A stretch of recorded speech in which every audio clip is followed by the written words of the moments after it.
इस महायुद्ध को लेकर प्रधानमंत्री नरेंद्र मोदी की सकारात्मक भूमिका के संदर्भ में अमेरिका की ओर से एक बड़ा दावा किया गया है। अमेरिका के विदेश मंत्री एंटनी ब्लिंकन ने एक बड़ा बयान दिया और उन्होंने कहा कि पीएम नरेंद्र मोदी का ये अनुभव और उनकी भूमिका बेहद अहम रही है। अगर मोदी ने ना रोका होता तो अब तक पुतिन ने यूक्रेन पर परमाणु बम से हमला कर दिया होता।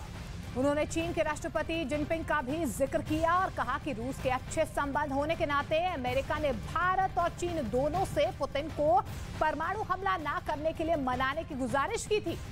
और इस गुजारिश में ये दोनों देशों को एक बड़ी कामयाबी भी मिली है।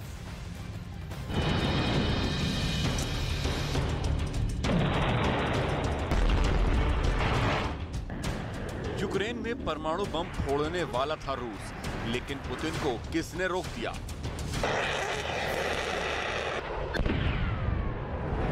ज़ेलेंस्की को भस्म करने के लिए परमाणु बटन दबाने वाले थे पुतिन, लेकिन किसी ने उन्हें ऐसा ना करने के लिए मना किया। एशिया की दो महाशक्तियों ने रूस को यूक्रेन में महाविनाश करने से रोक लिया, वरना यूक्रेन अब तक पुतिन के गुस्से की आग में जलकर राख हो चुका होता।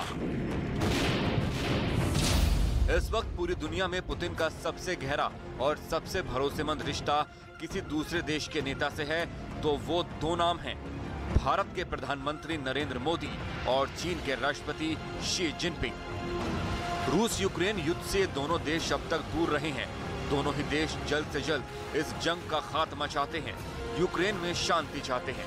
पीएम मोदी ने पूरी दुनिया के सामने पुतिन से कह दिया था कि यह युग जंग का नहीं विकास का है। एक्सेलेंसी, मैं जानता हूं कि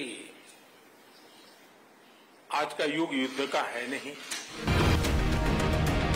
जबकि चीन ने रूस और यूक्रेन के बीच युद्ध खत्म कराने के लिए मध्यस्थता का प्रस्ताव भी पेश किया था। इस बीच अमेरिका ने दावा किया है कि पुतिन के पास इतना सब्र नहीं है कि वो यूक्रेन से 1 साल तक युद्ध लड़ें। वो अब तक यूक्रेन को खाक में मिला चुके होते, लेकिन उन्हें ऐसा करने से भारत और चीन ने रोक लिया होगा। अमेरिकी विदेश मंत्री एंटनी ब्लिंकन का मानना है कि इस युद्ध को अंजाम तक पहुंचाने के लिए रूसी राष्ट्रपति व्लादिमीर पुतिन अब तक यूक्रेन पर परमाणु हमला कर चुके होते। ब्लिंकन ने संभावना जताई है कि पुतिन को ऐसा करने से भारत और चीन ने ही रोका होगा। अगले सप्ताह भारत आने से पहले एक बार अखबार को दिए इंटरव्यू में उन्होंने कहा था, यूक्रेन के साथ युद्ध में रूस को परमाणु हथियारों के इस्तेमाल नहीं करने के लिए भारत और चीन को श्रेय दिया जाना चाहिए। इस युद्ध में पुतिन ज्यादा तर्कहीन तरीके से रिएक्ट कर सकते थे।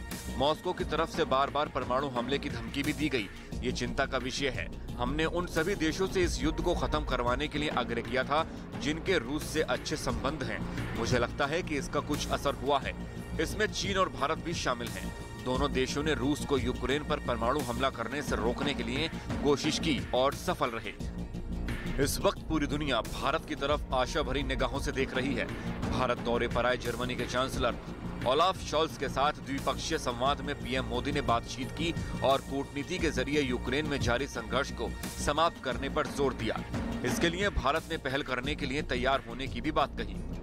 यूक्रेन के घटनाक्रम के शुरुआत से ही भारत ने डायलॉग और डिप्लोमेसी के माध्यम से इस विवाद को सुलझाने पर जोर दिया है। भारत किसी भी शांति प्रक्रिया में योगदान देने के लिए तैयार है। अब चीन और भारत दोनों ने एक साथ शांति की पहल करने का प्रस्ताव रूस और यूक्रेन को दे दिया है। यूरोपियन मीडिया के हवाले से खबर है कि अमेरिका और फ्रांस ने भी ज़ेलेंस्की को रूस के साथ शांति वार्ता शुरू करने की सलाह दी है। इधर युद्ध के 1 साल बाद ज़ेलेंस्की के तेवर भी नरम पड़ने लगे हैं। अब वो भी बातचीत का संकेत दे रहे हैं। तो क्या मान लिया जाए कि रूस और यूक्रेन के बीच छिड़ी जंग को खत्म करने के लिए शांति वार्ता जल्द शुरू हो सकती है, जिसमें भारत और चीन अहम भूमिका निभा सकते हैं।